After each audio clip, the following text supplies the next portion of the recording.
Assalamualaikum warahmatullahi wabarakatuh. Selamat pagi dan salam sejahtera buat kita semua.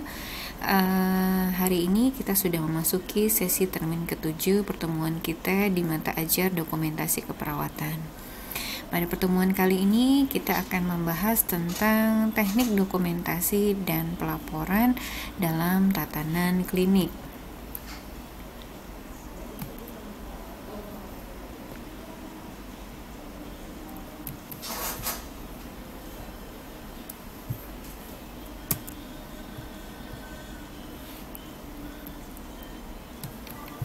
Mudah-mudahan anak-anak senantiasa diberikan kesehatan dan kemudahan dalam kita belajar di pertemuan session ini. Ini adalah topik kita yang akan kita bahas pada kesempatan kali ini.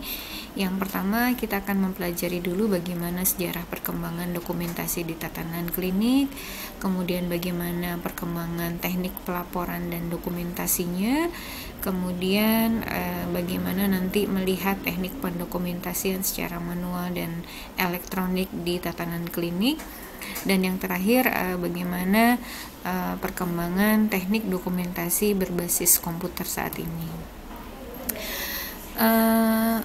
Sejarah dan perkembangan teknik dokumentasi dimulai dari Flora Nightingale, di mana kita ketahui beliau merupakan figur daripada keperawatan, di mana dikala itu Nightingale sudah mulai melakukan beberapa komunikasi dan beberapa instruksi yang hubungannya dengan instruksi medis, kemudian ada proses mengamati, mengkaji dan mengevaluasi status kesehatan pasien. Bentuknya saat itu masih belum terstruktur dan tertulis. Kemudian Virginia Henderson mencetuskan ide tentang munculnya rencana asuhan keperawatan dalam bentuk tertulis, kemudian mengkomunikasikan catatan tersebut yang berisikan tentang informasi terkait dengan perawatan pasien yang dilakukan. Kemudian di tahun 1951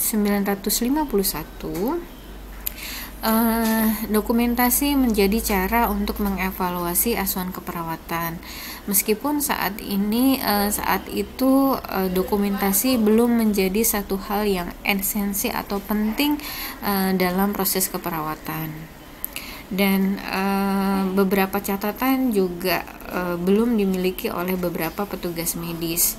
Jadi dokumentasi itu hanya dibuat saat memulangkan pasien. Pada tahun 70-an, cara dokumentasi itu sudah mulai dianggap bahwasannya perlu dilakukan. Tetapi aspeknya masih sama, hanya disiapkan saat pasien itu pulang, kemudian catatan itu dibuang karena tidak dianggap penting. Nah, di era tahun 1990-an dokumentasi mulai dibentuk dalam bentuk tulisan dan sudah mulai dicetak. Dan saat itu sudah dipercayai bahwasannya dokumentasi itu merupakan bukti kewenangan atau bukti yang dimiliki oleh individu. Di tahun 95 sudah muncul yang namanya sistem informasi keperawatan yang berkaitan dengan beberapa aspek hukum, di mana data, informasi, dan pengetahuan itu dipakai sebagai standar dalam menegakkan asuhan keperawatan. Di saat itu juga dokumentasi mulai dikomunikasikan dan proses keperawatan serta proses pengambilan keputusan berdasarkan pengetahuan untuk meningkatkan kualitas pelayanan itu mulai dikembangkan, di mana setiap pasien juga punya hak untuk memiliki asuhan keperawatan yang diinginkan. Di tahun 95 juga menurut American Nurse Association bahwasanya informasi keperawatan mulai dikaitkan dengan beberapa aspek legalitas, di mana data, informasi, dan pengetahuan juga mulai dikomunikasikan sebagai satu cara untuk memutuskan suatu masalah dan meningkatkan kualitas asuhan keperawatan. Perkembangan teknik dokumentasi dan pelaporan di tatanan klinik memiliki beberapa cara atau beberapa titik poin di mana biasanya teknik pelaporannya berorientasi kepada sumber. Di sini adalah klien biasanya memuat sebuah sumber informasi dan urutan, kemudian berorientasi pada pengecualian, kemudian fokus pada kejadian yang abnormal.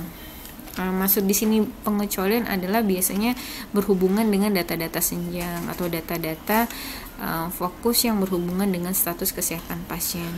Kemudian fokus kepada yang abnormal atau hal yang diamati dari hasil observasi.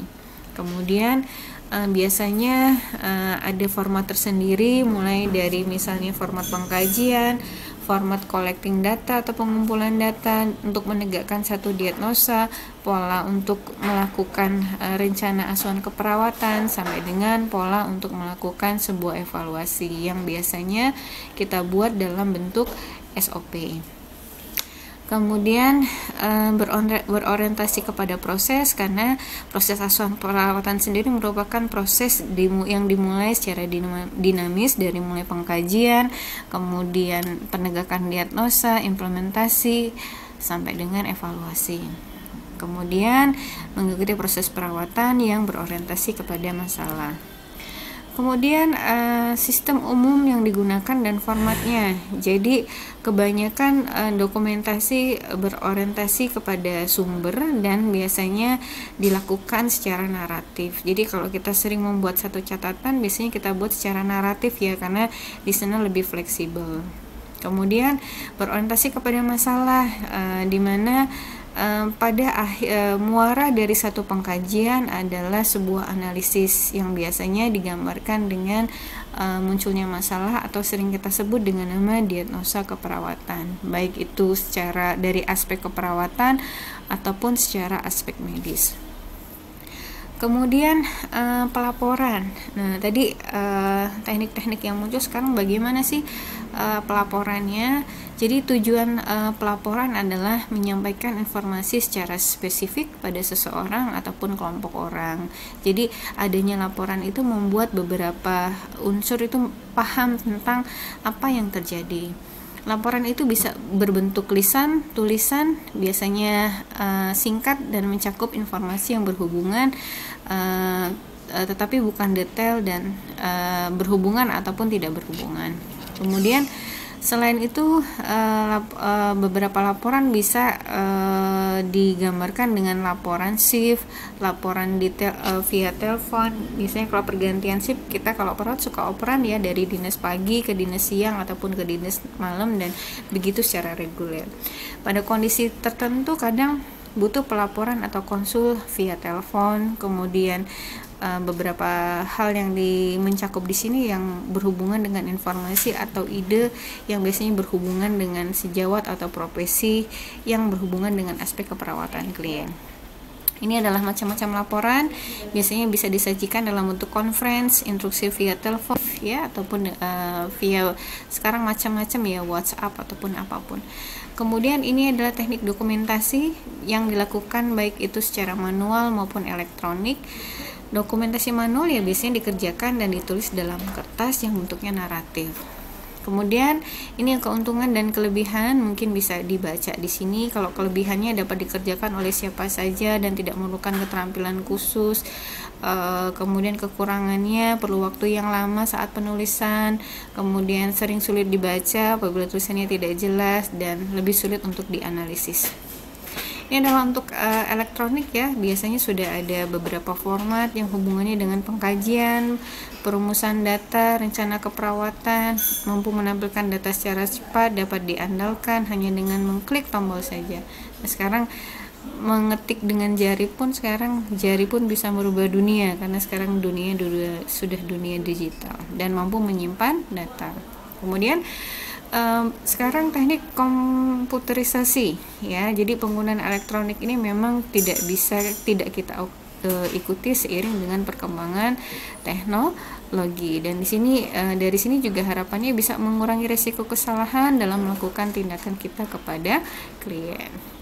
Nah, ini dokumentasi keuntungannya adalah informasi lebih mudah diakses, dapat meminimalkan potensial kehilangan dan kerusakan, meningkatkan pertukaran informasi dan koordinasi antara perawat dan tim kesehatan lainnya, mengakses kemajuan perkembangan kesehatan setelah mengurangi biaya keperawatan, membantu meningkatkan keakuratan data klien.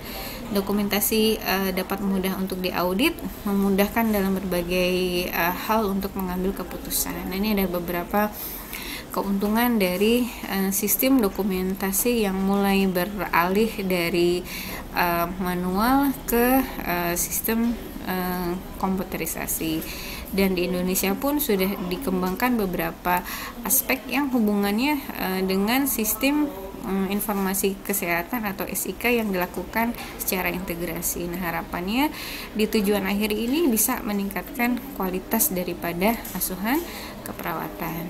Baik, inilah season terakhir dari pertemuan kita di dokumentasi keperawatan. Untuk termin yang ke depan akan dilanjutkan oleh Ibu Adelia.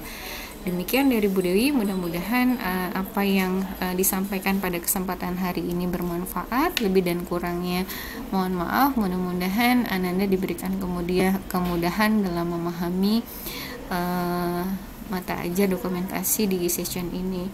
Tetap sehat dan semangat. Ibu Dewi akhiri, wabillahi taufiq wa hidayah. Wassalamualaikum warahmatullahi wabarakatuh. Selamat siang semuanya.